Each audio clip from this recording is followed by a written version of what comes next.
All right, guys, fresh off the press, Joe Blackburn, who is the Destiny 2 game director, just posted this on Twitter. And it says, trying something different. Y'all have 15 minutes to chat. So I think he's just going to sit down with us, possibly talk about maybe where the game is at currently. So I just wanted to sit down, kind of discuss what I see from my perspective. And yeah, let's just see what this is about. Hey everybody, it's Joe, and I'm just here to check in on how Destiny's going. So a few weeks ago, we put about a state of the game communication that wasn't up to our standards for what y'all have come to expect for those kinds of communications. It didn't provide the high-level vision that we normally provide, and really and truly, a bunch of us were heads down working the final shape and weren't able to give it the sort of care and love that we normally put into these kind of communications. And that's nobody's fault but mine here on this. So I wanted to come in, talk to you all directly, and sort of give you an update on what we thought about the state of the game that we put out and what we think about Destiny as a whole. Now, this is going to be pretty different than normal. This isn't a highly produced sort of production. It's me in my office. It's not scripted. I've got a bunch of notes here that we're going to read through. And it's going to feel probably more like you're just in a meeting with me, which is going to be rambly, and we're probably going to mess up a few times. But really, I just want to go over where we're thinking about the game. So what we're going to talk about today, we're going to talk about the reveal coming out next week. All right. We're going to talk about PvP. We're going to talk about armor. We're going to talk about our communication strategy. Okay. Those are the big ones. So let's just get right into it. Let's start with reveal. Now, I want to pause real quick because I kind of want to talk about what's going on here. I think it takes a lot from someone in the position that he's in to kind of stop what's going on. I know that 2 weeks ago, they released the state of the game. And I would say that a lot of people in the community were not too happy about what was discussed. And I know a lot of people are just frustrated. And for him to step out of whatever he has going on to kind of dive more into what was discussed, what should have been discussed, maybe possibly, because I don't know what this is totally all about. But his approach to this, I want to say thank you, because I think that this is very important. And I know the Destiny 2 community appreciates this. So let's see what he has to say. Next week, we're going to go out and we're going to show an awesome showcase for the final shape. We're really excited about a bunch of the content in there, but truly, that showcase is not a reaction to the state of the game last week. That's not a reaction to a bunch of the sentiment online, and it's definitely not a reaction to this video. I figured that. It was recorded a while ago. I think I have a mustache in the video, and it's a pretty focused reveal. In the same way that the game itself is pretty focused. The final shape is focused on the light. It's focused on the enemies we've been setting up and the allies that you've come to know. It's not about a bunch of wacky new systems or wacky new themes coming into Destiny. Instead, we want to make an experience that's super easy for anyone who's ever played Destiny to come in and absolutely fall in love with the content that's before them. I think the other thing that's really important here to know, as I sort of look at my meeting notes, is that communication is built for a pretty wide audience, much wider than probably whoever is watching this video. So what we're not going to talk about is things like a big new Strange Coin refactor and Xur revamp that's coming out in the final shape. We're not going to talk about things like a refactor of HUD elements where we're making sure the buffs and the debuffs are more clear and you can tell cool. What's happening in higher level combat. It's going to, again, really be focused on the story, really be focused on the location, and maybe we'll get into a little bit about how the live service of Destiny is going to change after the final shape. All right. Following that showcase, Dan, our GM, and I are going to be on set, taking questions, dotting T's, crossing I's, or maybe the reverse of that, on what you've seen in the showcase. So all right. We'll provide a little bit more clarity on what was shown. That's good. And we'll probably get into some ways that maybe our philosophy on the final shape or specific details might have changed over the last few weeks since we recorded the showcase. All right, I think that's it for reveal. If I'm looking at the sheet next, we've got PvP. So let's start with the state of PvP right now in Destiny. Yes, let's talk about it. What have we been doing? What have we been focused on? We've been really focused on sandbox balance. So like a big focus of effort last year was just making sure that Strand came out in a good place and got to live sort of in harmony with the rest of our Crucible ecosystem. Aside from that, we've been focusing on putting up 2 weapon balances per season, one at the start, one in the mid-season. Greatly appreciate it. And we've been focusing on ritual updates to PvP, be this mode updates, point updates, reward updates at the beginning of each season.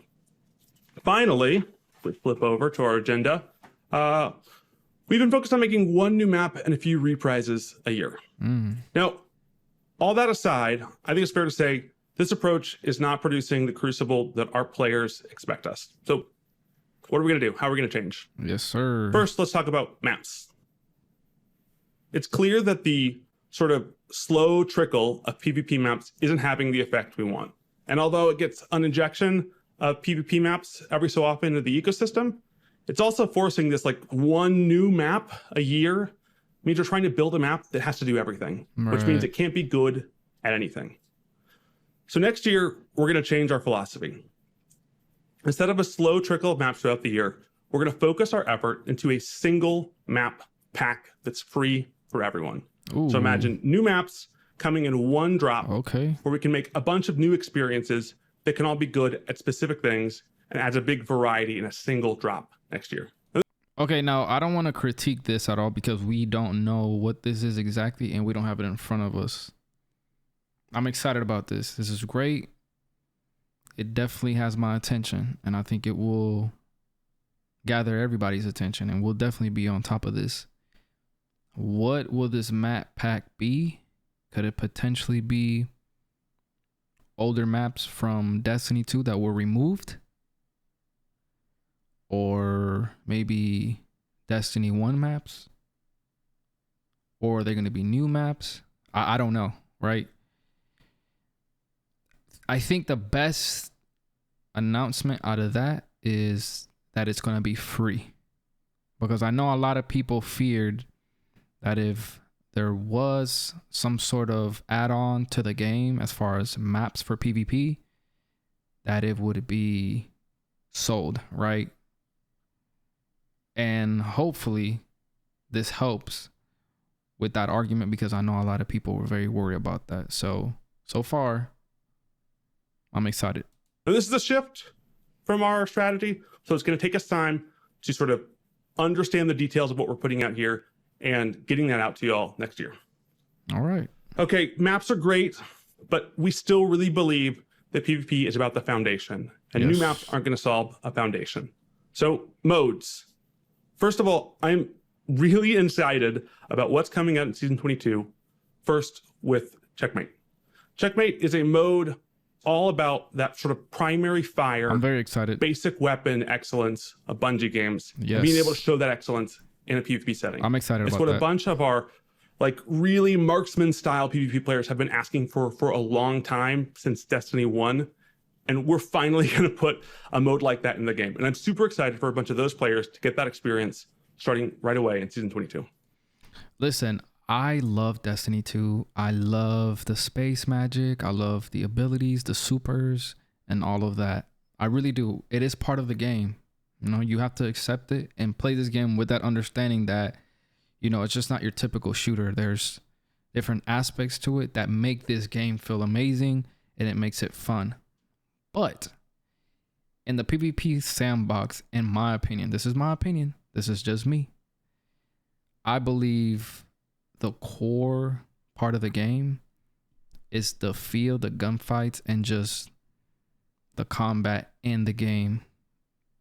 Put abilities, supers, things like that off to the side.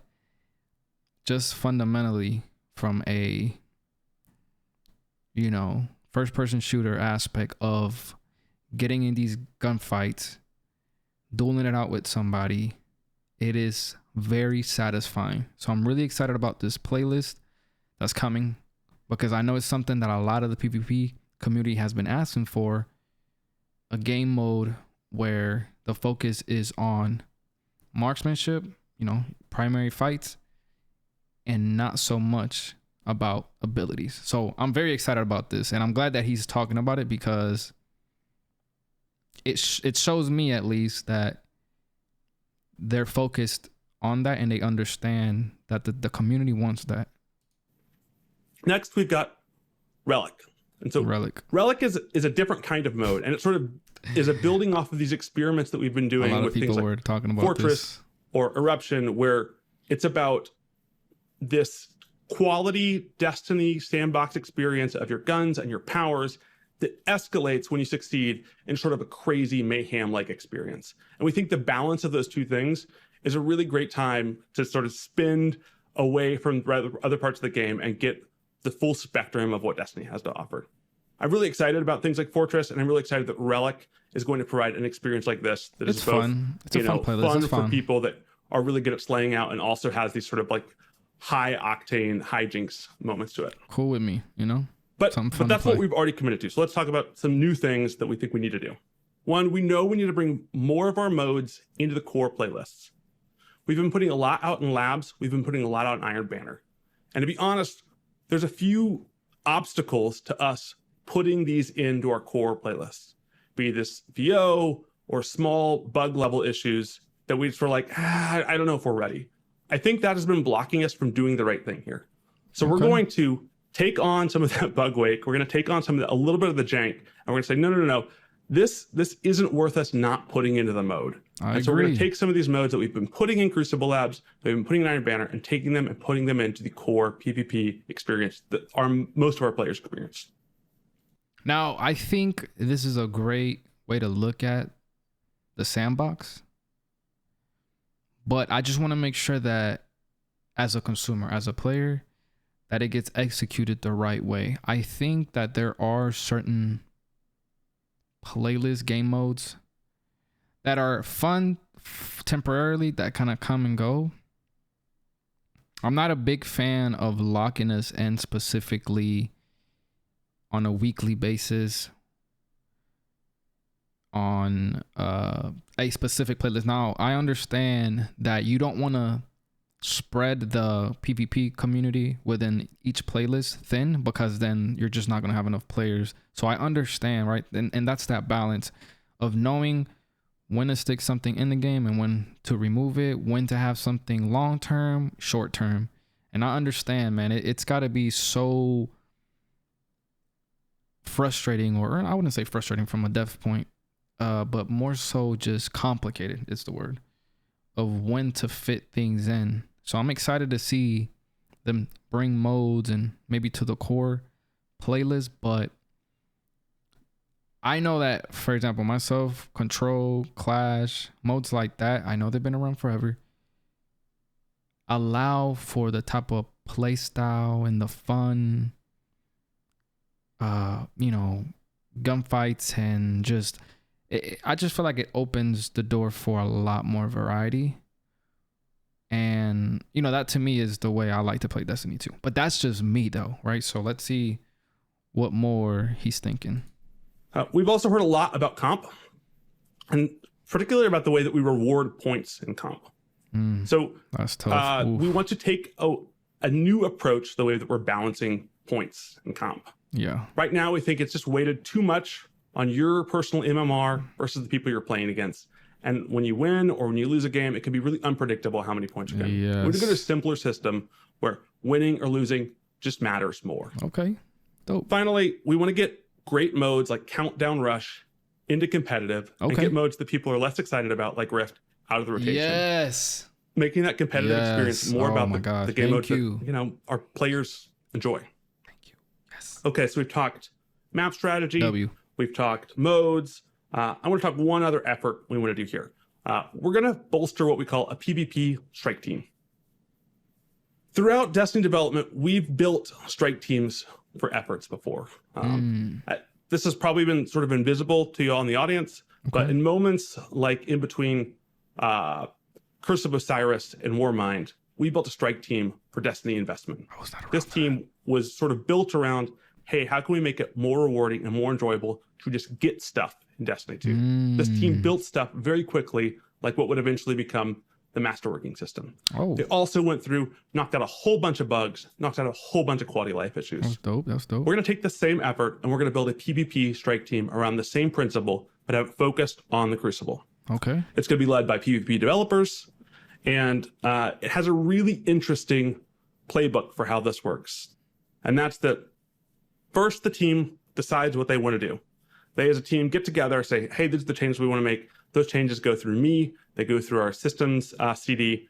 And then when we say, yep, those are great changes, they immediately get communicated with y'all in the community, right? So this will be going out in Twid, going out in a Twitter post, or going out on Reddit, right? Just sort of some immediate blast, like, hey, these are the changes coming. Okay. And those changes get communicated even before they start getting implemented. And then we start getting implemented.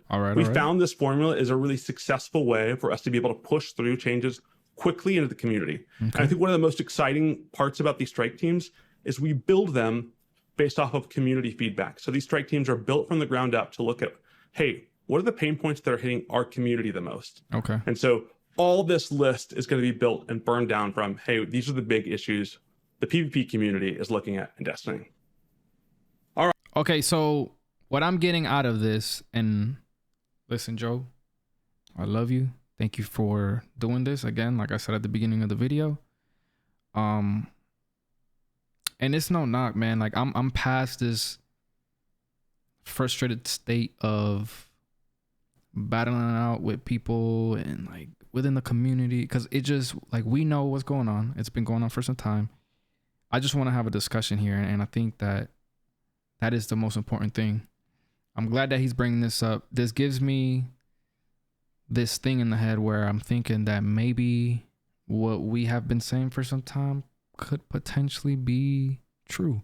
I'm not saying that the PvP team is not around or present, but maybe the focus for a PvP dev team, or whatever you want to call it, wasn't necessarily in place or wasn't a priority.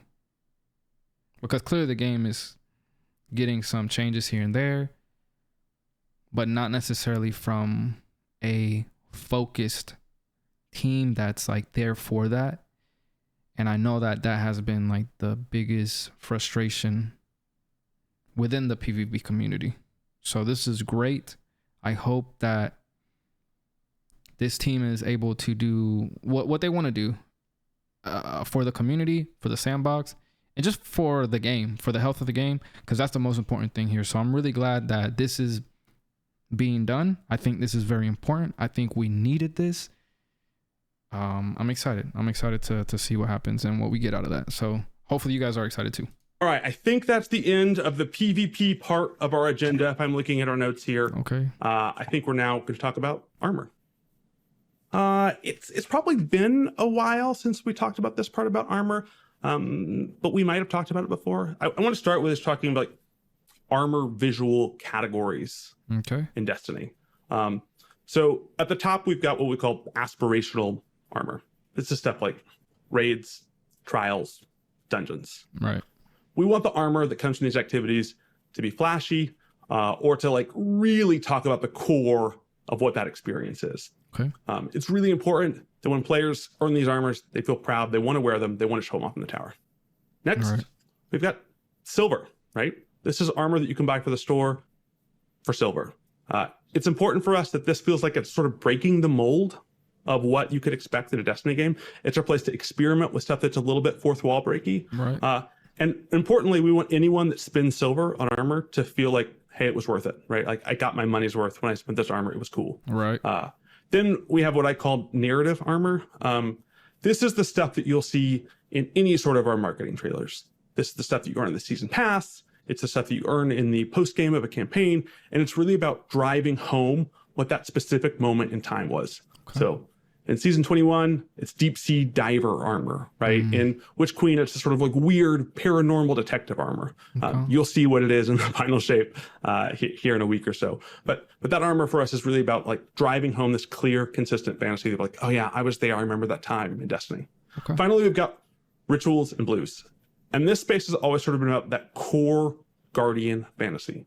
What does the Guardian look like that you would imagine sort of the stereotypical everyday Guardian, or the Guardian that you see on the front line? Maybe tragically a Guardian that tried to go into the portal of the Traveler and then gets cut up into a million pieces. This is that spot, and we need a lot of armor here to sort of flesh out those fantasies. Okay.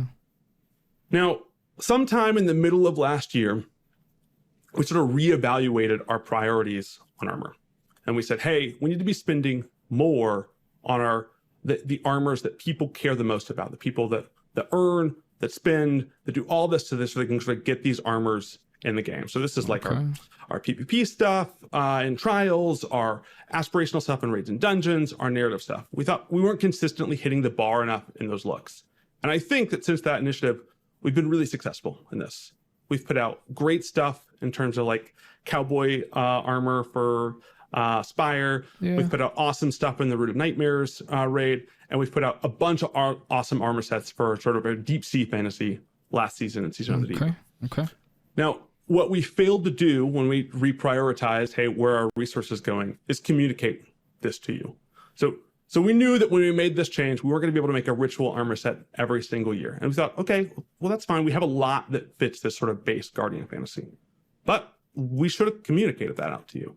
And so, one, I'd like to say, this is not a thing that we're never going to invest in. We're investing in it again in the final shape. There's going to be a whole nother ritual suite of armor. Right. And we're excited to sort of replenish that base Guardian fantasy.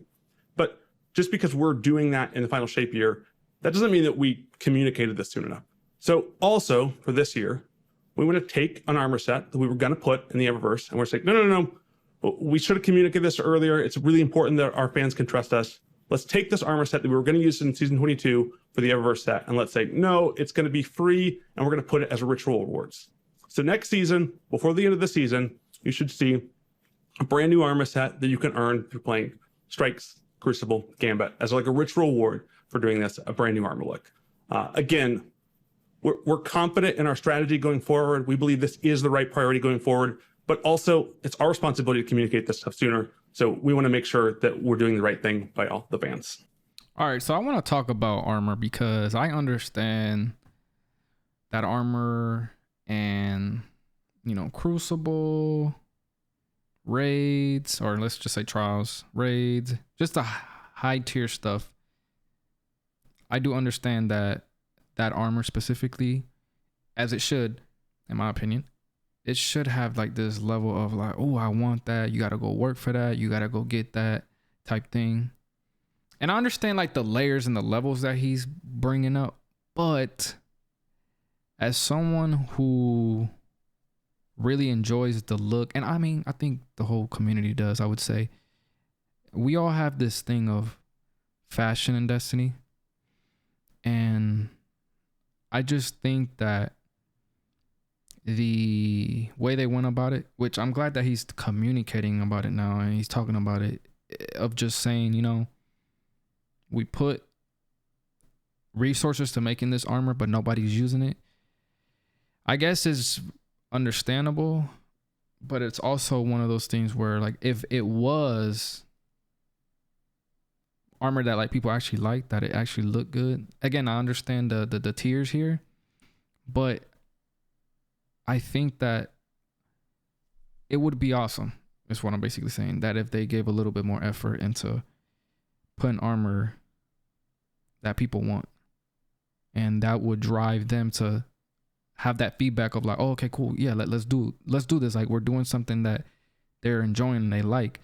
And I think that's all we want, man. Like, we just want to feel like when we're playing, we're getting rewarded. It doesn't necessarily mean that we have to run to the Ever store and, pay for stuff or jump into a trials match and farm or to a raid or stuff like that.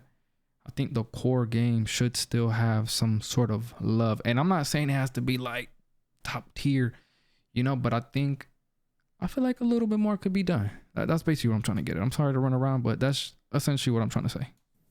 All right, I think that's armor. Let's talk about comms. Okay, we've talked a lot about how the development team is very busy, and I think that although we really want to be focused on delivering great content to y'all and making sure that's our top priority, that doesn't mean our communications have to suffer. And so the first thing, we want to be talking to y'all more. But talking to y'all more, our number one priority, we have to keep our community members and our community leaders safe from the Bungie side. Right. I don't want anyone that signs up to come work at Bungie and to talk to y'all about the game to have to worry about their personal safety. Yeah. So we're going to keep using our branded accounts. You'll see these on Twitter and you'll see these on Reddit, right? And we want to be using those accounts with more personality, going and talking to y'all more. The other thing is me. I play the game a bunch. And right now, I don't have a bunch of time to be writing sort of big, long blog posts like you would assume. But when season 22 rolls around again, I'm going to be in the game a lot. I'm going to be playing a lot. So what we want to do is commit to a few times next season and the season after. I'm just going to stream me playing the game. And you'll be able to come and talk to me. And it's not going to be reveal packed, but it is a great time to just be like, hey, check in with Joe. These are the things that we're feeling. Get his opinions on them. And hopefully, if I can get and play with some of our like elite players, me learn a bit more about the game. I learn a ton from playing with y'all in the community about different builds that are exciting and different ways to roll. So I want to commit, get out there, play some PvP, learn from some experts, and play alongside all of you next season. All right, the only thing that I have left here is close. So I think that means my rambling on here today is over. Thanks so much for listening to this, for watching this.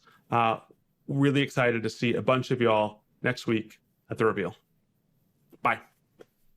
All right. Wow. Great video. I mean, I really appreciate that. I just want to hit on something real quick. Him streaming, going live. Man, protect this man, please, because this community can get so bad. Hey, everybody. And I know he's doing what he can, man. He's trying, bro. Like that's the biggest thing. And listen, nobody's perfect. I don't know what devs look like. I don't know what making games looks like. I don't know nothing. So, you know, we're all outsiders if you're not in that world. But man, protect this man. So this is super strange for me. It's clear I'm not destined for a career in content creation, brother. It's all good, man. It's all good, man. We appreciate this a lot, for real. I do. And in between a lot of ums and us, I know some words aren't quite right. I say checkmate is happening right at season 22 start, but like we said previously, it's actually week 5. That's fine. So happy to get some time in between meetings to talk with y'all. We'll have more to say in the showcase post show. If you have any topics you want us to hit, drop them here. Like I said, thank you, Joe. It's greatly appreciated. You didn't have to do this. But I know that with how things have been, you felt the need to do this. So it's greatly appreciated. I think that, and I'm going to speak from a personal standpoint. Listen, I'm not here to kiss no ass. I'm not here to, listen, I just want to be a good dude, have fun with this game, with what it's brought me, the community, the dope ass people. So I'm not kissing nobody's ass. If you think, that's fine, whatever. You know, if you know me, you know how I am. I feel like there's got to be a shift in the community of how we treat these people. I don't think we've been doing a good job. You know, it's not to say that all the bad apples are, you know, should be like put in with everybody that's doing good, because it shouldn't be that way. But you know who you are, and unfortunately, it's gotta happen. There's gotta be a shift, and it's all on, you know, I think us as a community, and very importantly, the voices and the faces of this community who have a really good way of swaying and shifting things, right? So enough rambling. I think this video is pretty long. I just want to say thank you, Joe. Thank you, everybody at Bungie. You know, we just want to see this game succeed as much as you do. We're very passionate. I know sometimes that doesn't come off as, you know, passion. Sometimes it seems like it's frustration. It's all these things. And I know that sometimes we are not able to convey those feelings correctly. So anyways, let me know what you guys think. I'm glad he did this. I'm glad Bungie is taking a step to talk about what's going on. And yeah, so peace and love, baby.